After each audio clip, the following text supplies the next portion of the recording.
Hi, everyone. Welcome back to Heartland Mamas. I'm Murray Briel. And I'm Heidi Henry, coming to you from our 3 separate studios at the edge of the Great Red Divide. You can find more of our work at heartlandmamas.com. And Murray, today would you like to introduce our guest? I am beyond excited today to be having with us the amazing Ms. Mae Whiteside.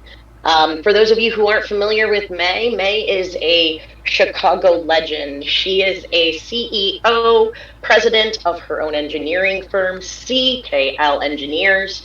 She is a project engineer. She's on the Chicago Committee for Development Commission. She is on the presidential camp. She's a presidential campaign fellow. She's a board member at St. Paul Potpourris. Is that right? How did I butchered it? Yeah, St. Martin for Apostle Pope. Thank you, thank you. And she is also the founder of this phenomenal pack called Flourish, which she's going to tell us all about. And May, being so versed in so many areas, is the perfect person to explain to us what we need to do.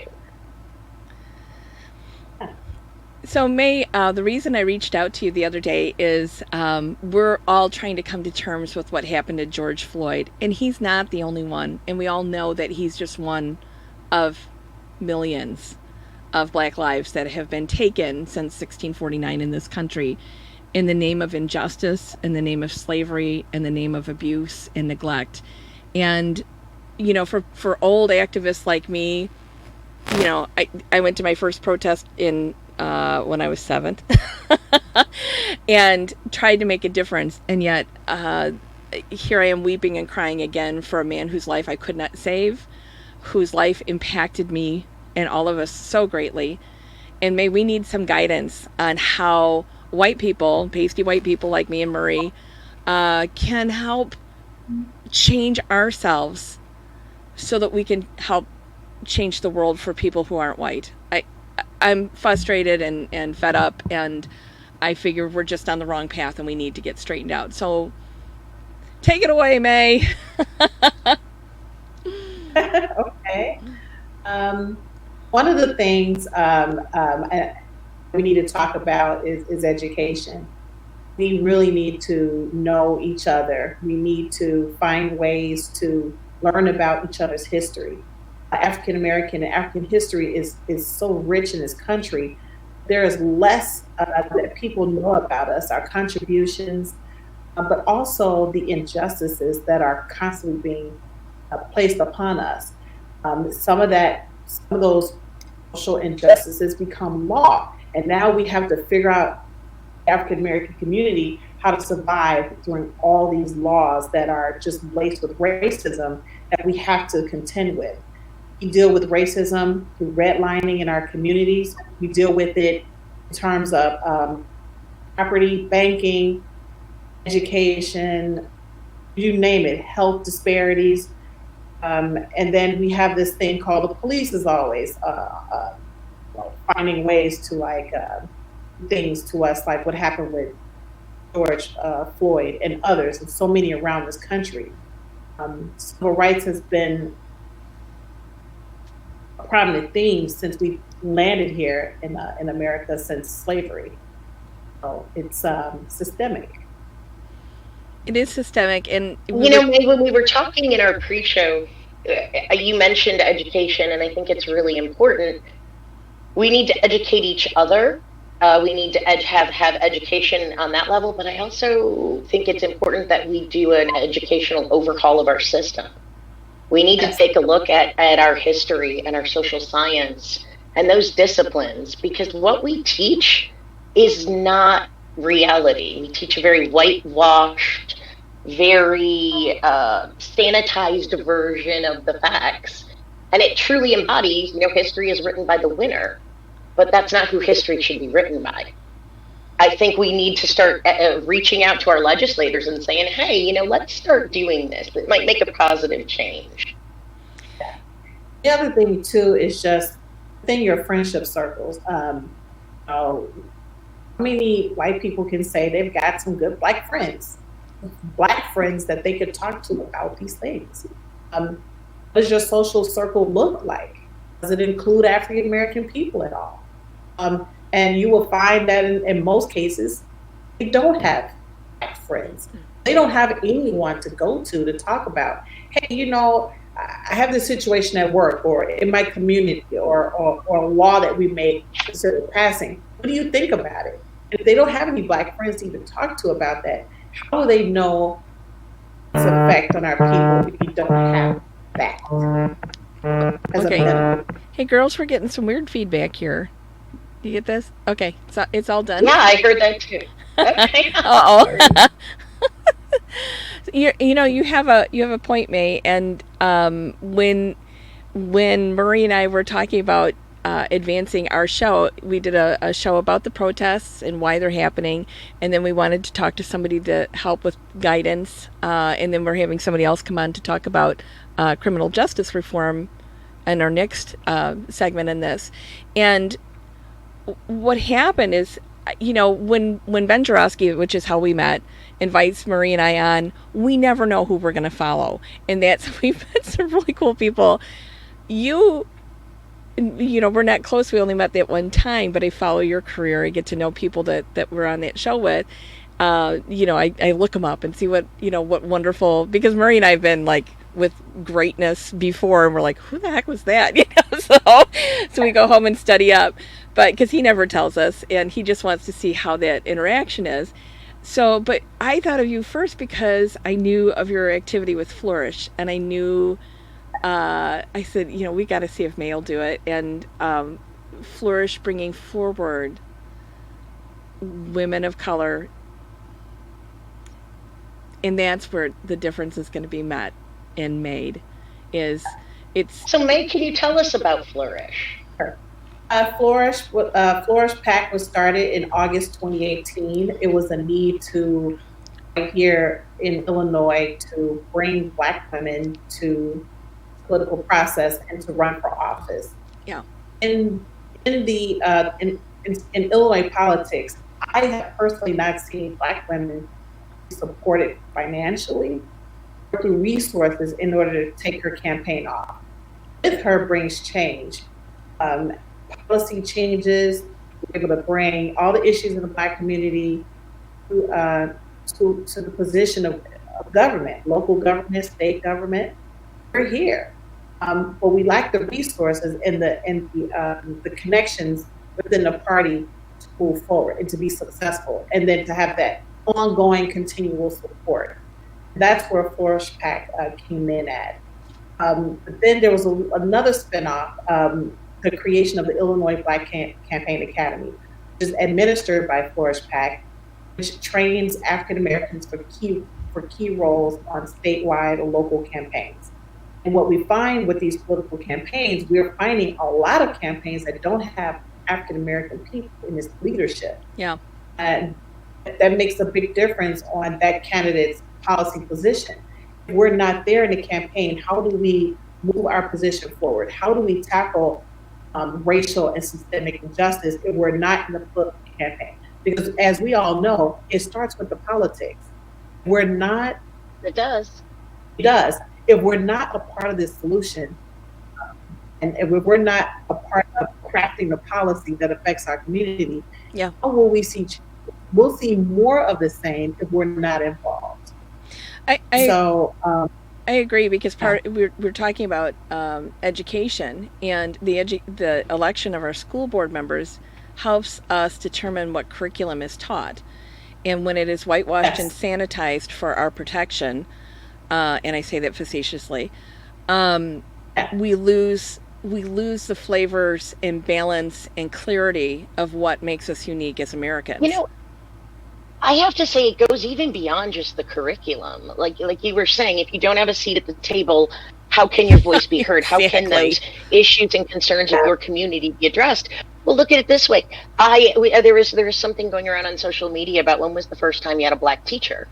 Mine was in college. Yeah. So if we don't have people of color and Black people bringing their perspective to education, to our youth, then that creates division even more. If we're not teaching works by Black authors, if we're not highlighting, not just during February, I'm talking if we're not every day incorporating different aspects of our society, we're losing who we are, who we ever wanted to be. We've never been who everybody thinks we were, but I think we can do so much better. It would. But, got a little fiery.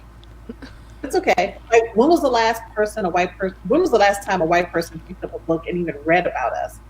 Historical figures. Well, sorry, I did like last week. That's awesome, and but that's where it starts, to learn more about us, and in terms of just making access to the ballot even more easier. Let's even go there. We have issues just trying to get there and vote. Like, what are we doing?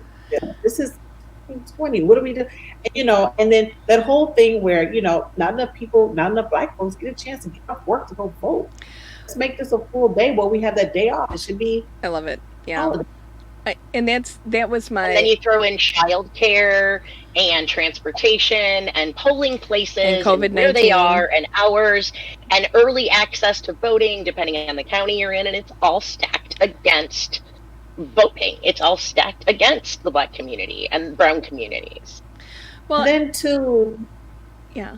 And then too, I want to add to here about the whole economic piece. In terms of like economics, we know that I'm an entrepreneur, and there's a lot of African Americans that are entrepreneurs, and still we pursue projects on a statewide, local, federal level. We still don't have access to that opportunity. Right. Disparity study after study that shows the number of contracts awarded to African Americans remain at historic lows. Right. Why are we still doing that when the data is there? That means we are not implementing the changes we need in order to make sure that African American entrepreneurs can have access to local government contracting, but we're paying our taxes. Right. Why is it that our money goes in and it never comes back to our community? And as you know, if we're in our community getting access to opportunities, we tend to bring those opportunities back to our communities. And if we just can't get access to it, then you'll see the continuing economic disparity that is happening. Right. And, we talked pre-show about my upbringing in a very affluent suburb of Glen Ellen, which was very affluent when I was a child, and how anybody who wasn't white in our community was very wealthy and very successful. We had doctors and lawyers and lots of baseball and football stars. Billy Williams lives across the street from my sister still to this day in Glen Ellen. So the influences that I saw as a child were people who were wildly successful, who were on pedestals, and I couldn't equate it with what I would see on TV of riots and violence in the inner city. And my mother would tell me it's because there is no opportunity there. Somehow these people that made it out got an opportunity with their skills in sports, with their great intelligence. Somebody took them under their wing and helped them. And she said, whatever you can do, Heidi, you have to find a way to help people who don't have the same opportunities that you have. Not that I took advantage of those, I had the same opportunities as the children of the people I grew up with. But I have to tell you, those children ended up being, they don't live in Glen Ellen anymore. It's not good enough. They were very successful. And when I see them at our high school reunions, it's like, they're so successful in their field. Opportunity. Every time I see these young people in the city, and sometimes I take my horses into the city for events in some of the areas where horses haven't been ridden or made an appearance in decades. And the adults love them. They love to see the horses, and I bring them down there for different things. And all I keep thinking is, this is an opportunity that I had that changed my life, and these wonderful little brains that are there, and all the intelligence and beauty and glory that is them is going to get squashed by the lack of opportunity.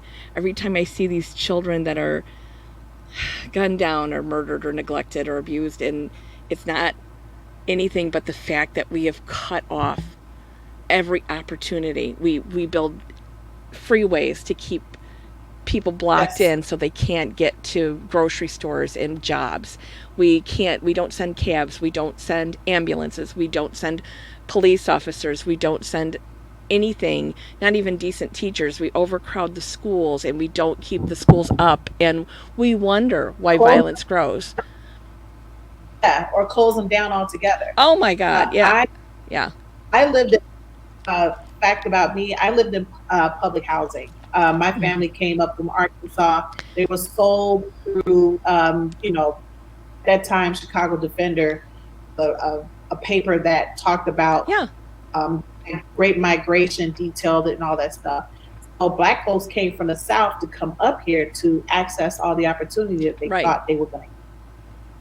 Here it is in the 1980s, there's still housing projects. I grew up in them. Yeah. Yep. There was so many I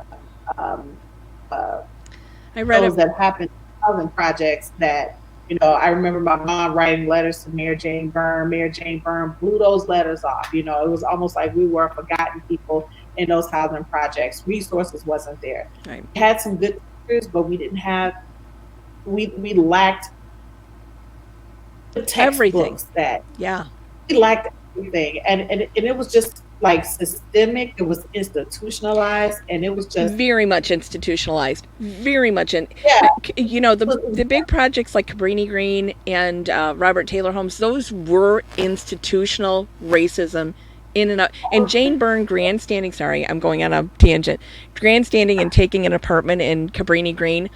Oh, please. Please. That did thing. It was great for PR. That did absolutely nothing to change even the living conditions within the public housing. There were still issues with heat, roaches, rodents, repairs, lack of editorial. I mean, if it was broke, it stayed broke. Just the influence of drugs that came into our communities, and it just seems like whenever we take a step forward, there's always an entity that throws it into disarray, pushes it back. Pushes it back down. And so as you know that these things are happening, like folk, how about you take these things and change it?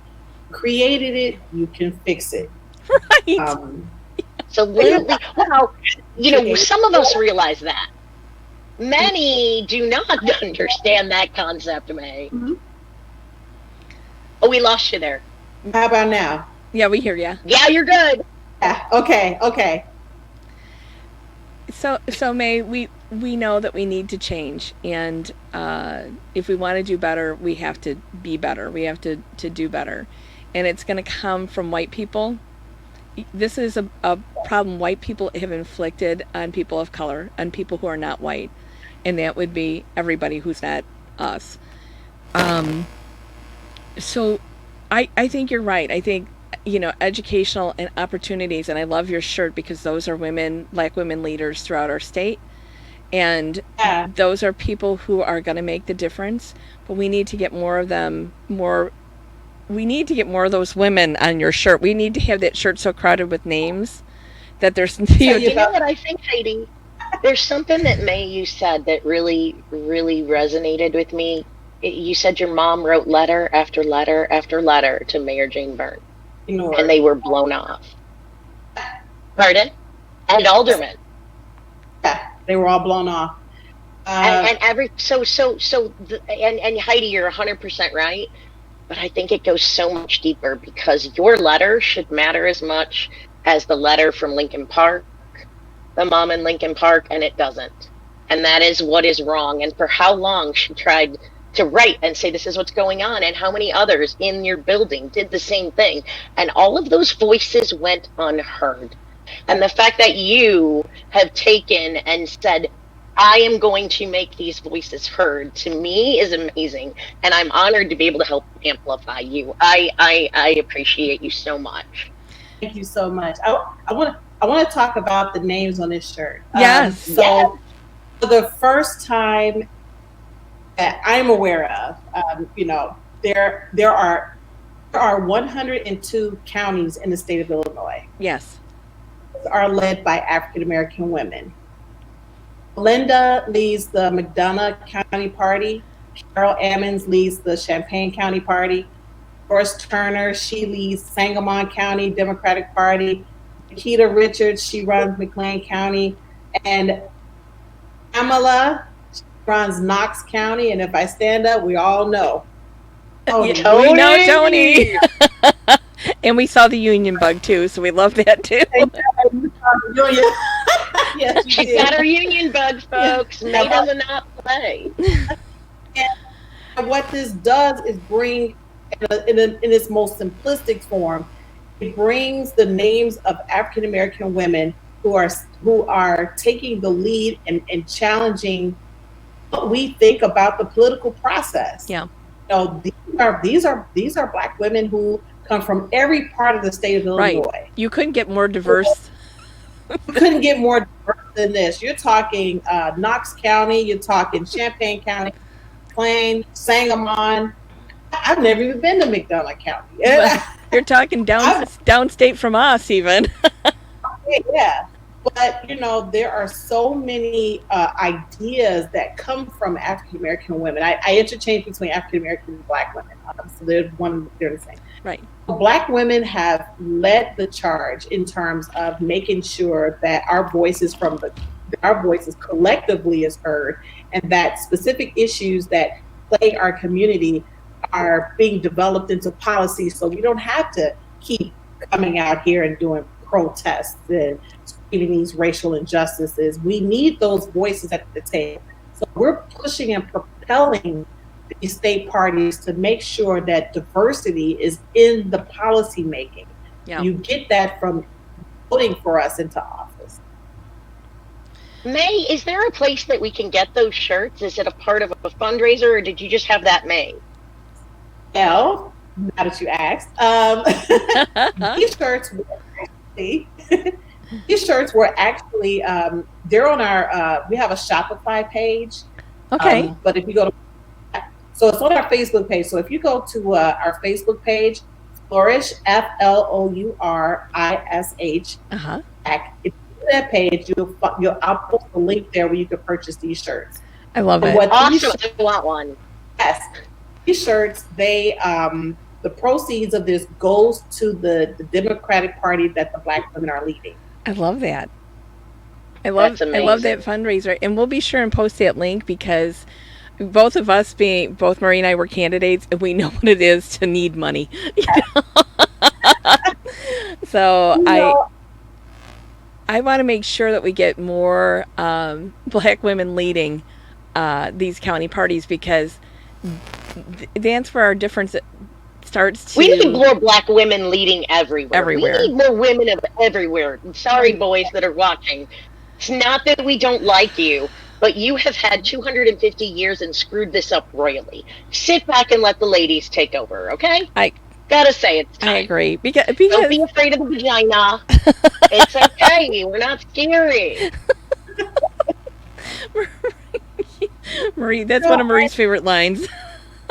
Don't be afraid of the vagina. It isn't Seymour, from Little Shop of Horrors. Yeah. I think that's what they conjure up when they think woman. Terrifying vagina.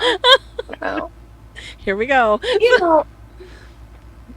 I'm still thinking about this, processing it. Even now, we have food deserts in our communities. Yes. And I know it's something can be done. Our local elected leaders need to be encouraged to push these issues forward, not just, make sure our trash is picked up and the streets are swept, but actually get in these issues, get between these issues and solve it. Allow some of these younger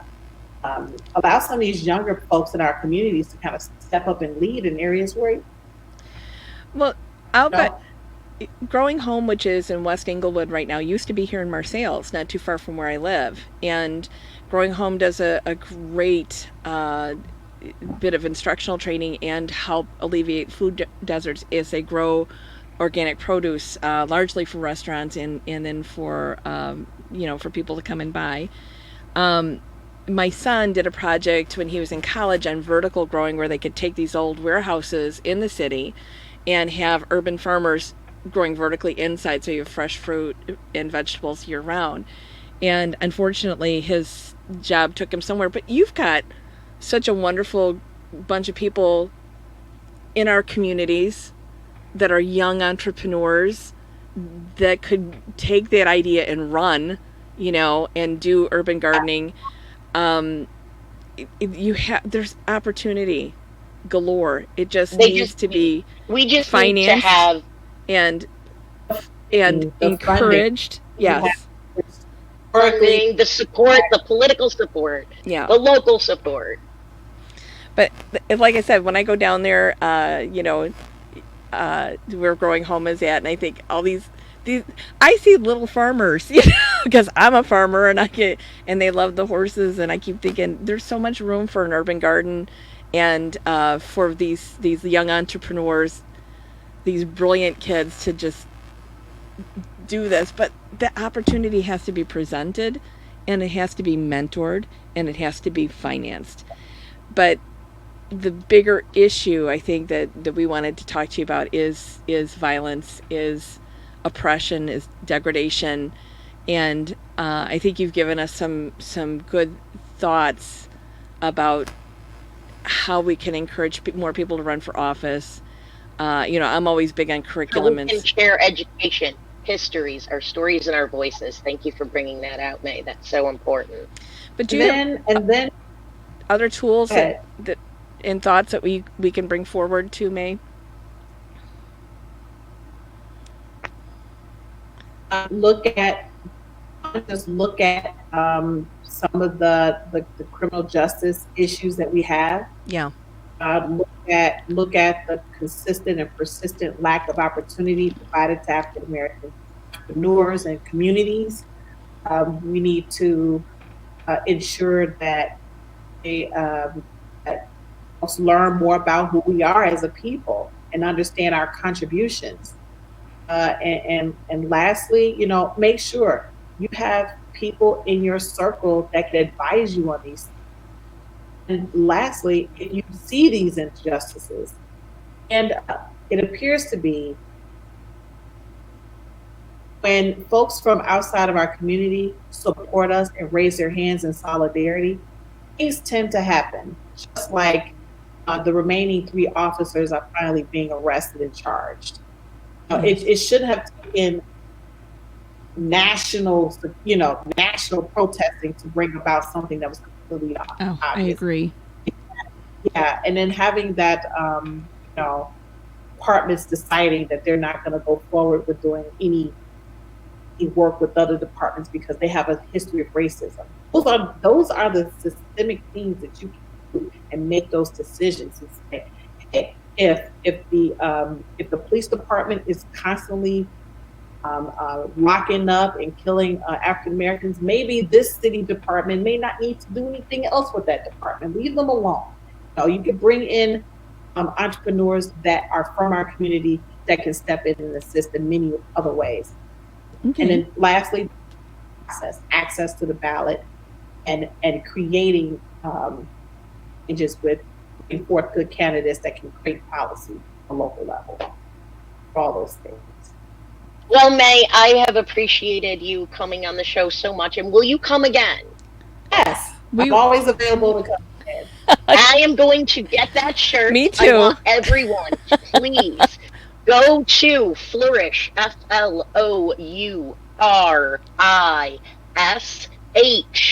at Facebook.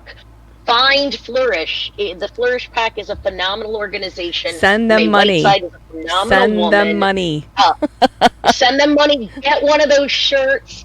Show your strength. Learn from what May had to teach us. and keep fighting. So be sure to tune in. Follow Mae, like, share, subscribe. Yep. Find us on Demcast or anywhere you get your podcast.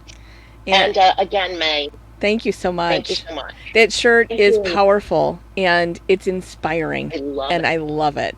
So Mae, thank you so much. Heartland Mamas, MAMAS.com. And Mae, we're going to log off and then we're going to wrap up here after that. Okay? Take care now. Have a great day. Bye, everybody. Bye. Bye. So Marie's going to take us up. Oh, no, we lost her. So okay, let me shut this camera off. That was awesome. I think that was a great show. I hope